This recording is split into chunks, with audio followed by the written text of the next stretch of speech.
9 जुलाई 2021 को दिल्ली हाईकोर्ट की न्यायाधीश प्रतिभा एम सिंह ने राजस्थान की मीणा जनजाति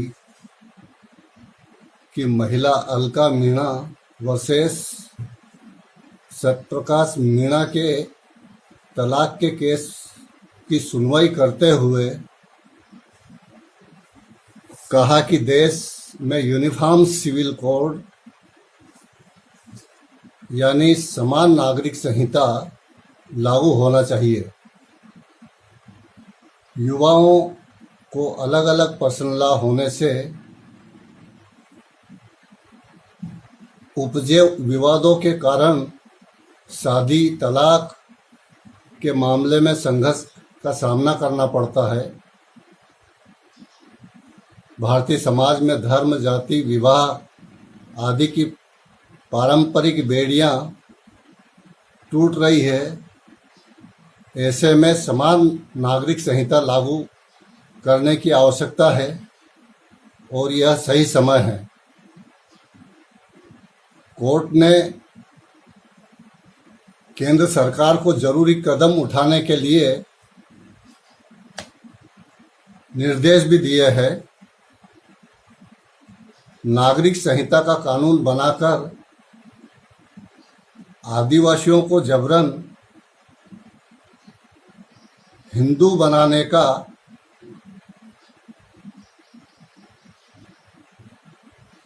यह षड्यंत्र माना जा रहा है। एक तरफ आरएसएस ने 2021 में जनगणना में आदिवासियों को अपना धर्म हिंदू लिखवाने के लिए आदिवासी क्षेत्रों में बड़े पैमाने पर मुहिम चला रखी है और विगत 75 वर्षों से ब्राह्मण आदिवासियों को हिंदू बनाने में लगे हुए हैं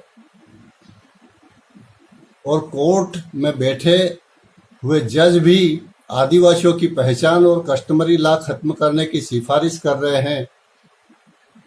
तो समझ सकते हैं कि ये लोग किसका काम कर रहे हैं।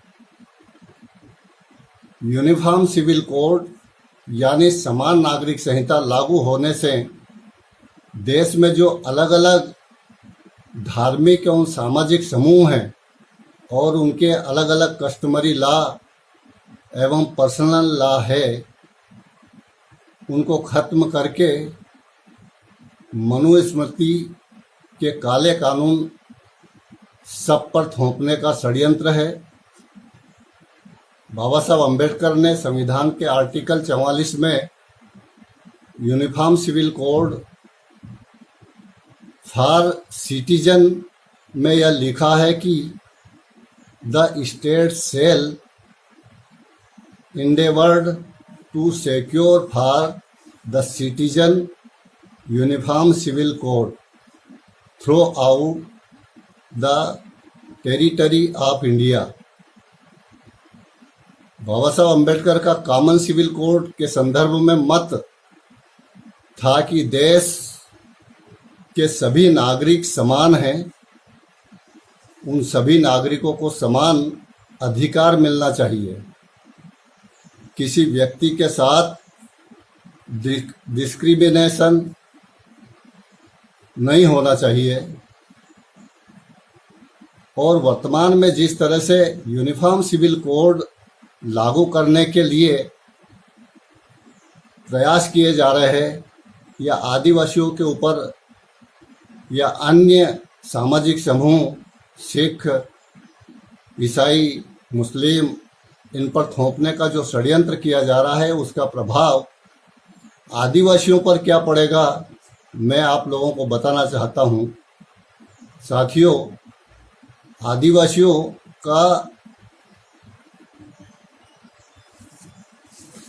पर Sharda act 1928, Hindu marriage act 1955, Hindu code bill 1956 लागू नहीं होता है और विभिन्न हाईकोर्ट एवं सुप्रीम कोर्ट के निर्णय में माना है कि आदिवासी हिंदू नहीं है और यूनिफॉर्म सिविल कोड के माध्यम से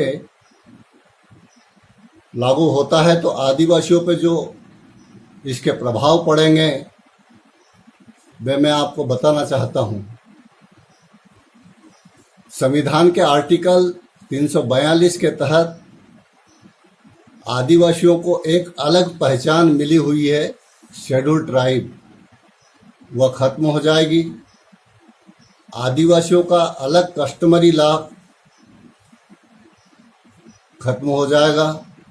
आदिवासियों की पहचान, जो आदिवासी पहचान है, वह खत्म हो जाएगी। जो आदिवासी हजारों सालों से अपनी स्वतंत्र सांस्कृतिक सामाजिक पहचान, कला, सभ्यता, संस्कृति को, मान्यताओं और प्रथाओं को संजोए हुए है, वह खत्म हो जाएंगे। एट्रोसिटी एक्ट, जो आदिवासियों पर एट्रोसिटी होती है, प्रताड़ित होते हैं, अपमानित होते हैं, शोषण होते हैं, तो वो जो एट्रोसिटी एक्ट है,